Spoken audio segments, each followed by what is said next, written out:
Bom dia, boa tarde ou boa noite, independente do horário que você está assistindo. Para começar, eu sou o Daniel e eu venho falar de um assunto que despertou o interesse de todos os cidadãos brasileiros, direta e indiretamente, nos últimos dias e meses, que é sobre o impeachment de Dilma Rousseff.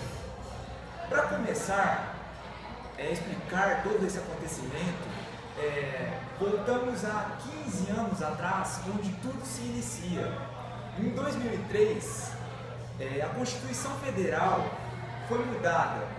De 2003 a 2010, essa Constituição de 1988, a Lei de Bases e Diretrizes e Bases de 1996, passaram por importantes alterações de modo que novos direitos constitucionais fundamentais foram inscritos nos marcos regulatórios basilares da educação brasileira.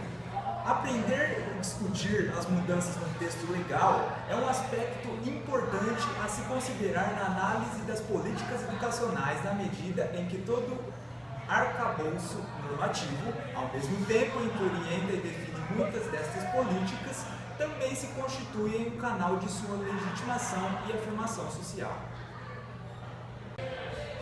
Em 2003, no governo de Fernando Henrique Cardoso, no seu segundo governo, foi um período conturbado e o presidente passou a agir como um gerenciador de crises provocadas por desavenças políticas, denúncias de corrupção agravadas pelos juros elevados e aumento do desemprego. Outro problema foi a crise energética nacional, que pôs em xeque o crescimento econômico. Até então, Lula entra no poder em seu primeiro mandato. Tudo bem até aí. No segundo mandato de Lula, começa com a retomada das atividades em vários setores, em virtude principalmente da recuperação da renda na população e pela expansão do crédito. Em 2007, o governo Lula manteve os acordos feitos por Fernando Henrique Cardoso, tanto os internacionais quanto os internos, mantendo a sua política econômica. Também foram mantidos os altos juros, cortes de gastos públicos, mudanças no regime de aposentadoria, entre outros. Já em 2009, sob influência dos impactos da crise financeira global, há um aumento no desemprego, o que não impediu que o Brasil apresentasse um dos mais baixos índices do Risco Brasil. Surgem também várias denúncias de corrupção, entre elas o Mensalão, um dos maiores escândalos da política brasileira. O governo também lançou o Plano Fome Zero e o Plano de Aceleração Econômica, no final do governo, que teria como uma das etapas ações em áreas sociais mais desprivilegiadas. De acordo com a mudança da instituição, o cidadão passou a ter um pouco mais de liberdade, fato que era limitado com o antigo Código Civil, como conceito de família mais amplo, igualdade entre mulheres e homens, a virgindade e regime de bens. Casar e separar ficou mais fácil, com uma brecha no divórcio. O pátrio poder e a guarda dos filhos também foi aprimorado, a maioridade civil e o fim dos filhos legítimos. Você deve estar se perguntando o porquê que o impeachment tem como consequência todos esses acontecimentos que eu citei. Tudo isso é consequência de um governo criado por Lula. Lula até então cumpriu seu segundo mandato e passou toda essa hierarquia para Dilma Rousseff. Até então ela continuou com esses planos, aprimorando eles e garantindo um bem social, como Minha Casa Minha Vida, entre outros projetos que foram adaptados para aderir à sociedade mais pobre. O impeachment de Dilma foi um dos acontecimentos mais importantes e recentes. Em 31 de agosto de 2016, a presidente do Brasil foi destituída do cargo, após a conclusão de um processo aberto contra ela em 12 de maio desse mesmo ano. Entretanto, ela não perdeu seus direitos políticos com a desinstituição, ou seja, não ficou inabilitada para exercer cargos públicos com um período de 8 anos, como prevê a Constituição Federal em seu artigo 52. Ao longo do ano de 2015, a Câmara dos Deputados, então presidida pelo deputado Eduardo Cunha, do PMDB, recebeu 50 pedidos de impeachment contra a presidente. Desses pedidos, 39 foram rejeitados por não apresentarem provas e argumentos satisfatórios. Dos 11 restantes, Eduardo acolheu em 2 de dezembro daquele mesmo ano, em que foi protocolado em 15 de outubro.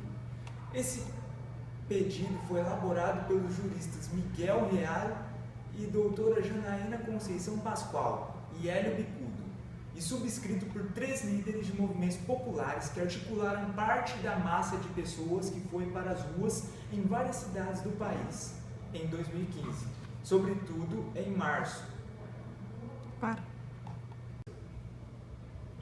O pedido foi encaminhado ao plenário da Câmara para ser votado a sua admissibilidade. A votação ocorreu no dia 17 de abril de 2016, onde 367 deputados federais foram favoráveis e 137 foram contra. Aos 12 dias do mês seguinte, foi a vez do plenário do Senado Federal votar contra ou a favor da abertura do processo de impeachment. 55 senadores votaram a favor e 22 contra.